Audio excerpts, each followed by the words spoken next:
Welcome back, everyone. My name is Patrick. You're watching the Oilers Rundown. Apologies, didn't get an update to you yesterday, but certainly have some stuff to go over with you today. We got an update on Evander Kane last night, the latest cuts from camp, a look at how preseason is going for the Edmonton Oilers so far. Let's go over all the latest in Oil Country. Let's get started with the latest on Evander Kane. The Edmonton Oilers announced that Kane underwent successful abdominal surgery last Friday in New York. Recovery from the procedure is expected to take a minimum of 5 to 6 months. His rehabilitation will take place in Edmonton under the supervision of the club's medical staff. This prognosis has Evander Kane missing most and possibly all of the regular season for the Oilers. The updates that the Oilers receive in January and February will be key to their plans moving forward. But for now, we know the Oilers plan to keep Kane on injured reserve and will only utilize long-term injured reserve if needed. The preseason started kind to the Oilers as they looked very solid in a big 3-2 overtime victory over the Winnipeg Jets on Sunday, but in split squad action last night against the Calgary Flames, the Oilers gave up a combined 12 goals and definitely looked like they were still working out a lot of kinks. Among the standouts so far have been Vasily Podkolzin, Sam O'Reilly, and Raphael Lavoie. Unfortunately, head coach Chris Knobloch revealed today that Lavoie has had a bit of a setback. He's suffering from a lower body injury, but it doesn't appear to be too serious, as he's expected to be back on the ice by Friday. The Oilers also announced today that they have returned goaltender Nathaniel Day and forward Connor Clattenburg to the Flint Firebirds of the OHL, forward William Nickel to the London Knights of the OHL, and forward Dalen Wakely to the OHL's Brampton Battalion. We should expect more cuts later this week. In practice, the Oilers had this main group skating together, giving us probably a pretty good idea of what our opening night lineup will look like. It features Nugent-Hopkins with McDavid and Hyman, Skinner with Draisaitl and Arvidsson, Janmark, Henrique, and Brown reunited once again as the third line, and it features Vasily Podkolzin, Derek Ryan, and Corey Perry together as the fourth line. On defense, Ekholm and Bouchard are paired, Darnell Nurse and Ty Emberson, Brett Kulak and Josh Brown, and Troy Stetcher is the seventh defenseman.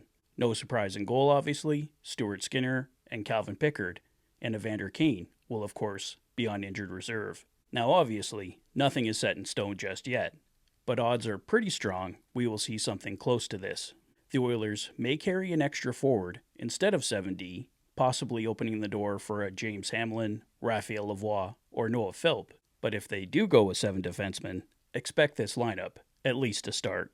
Newcomer Josh Brown has left a lot to be desired so far, so it's certainly possible he ends up in Bakersfield and the Oilers make a small trade or waiver claim to replace him. But I think it's most likely this is pretty much the opening lineup we see. It gives the Oilers essentially a 21-man roster, with Evander Kane sitting on injured reserve, and they would have $945,000 accruing for them for extra cap space at the trade deadline. But if injuries or a trade opportunity does come up, the Oilers certainly have options.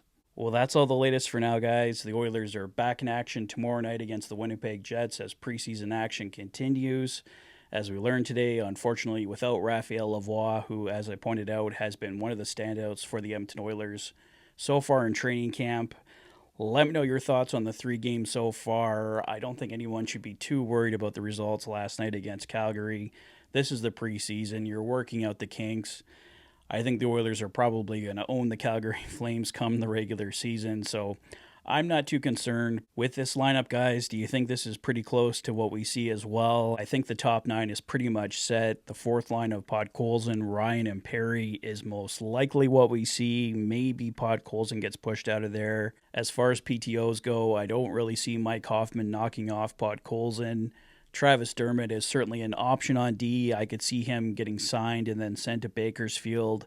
I don't know if he's beating out Brown or Stetcher to this point, but let's see what happens there, guys. Like I said, still 5 games to go in the preseason, still lots to figure out, but let me know your thoughts on training camp so far, on the PTOs, on the news on Evander Kane. Do you think he's out right to the playoffs, or does he come back a little bit sooner? Let me know your thoughts on all the latest news in the comment section below. If this is your first visit to the channel and you like what you see, please consider liking and subscribing for all the latest Oilers content. You've been watching the Oilers Fanatic. Thanks for being a fan.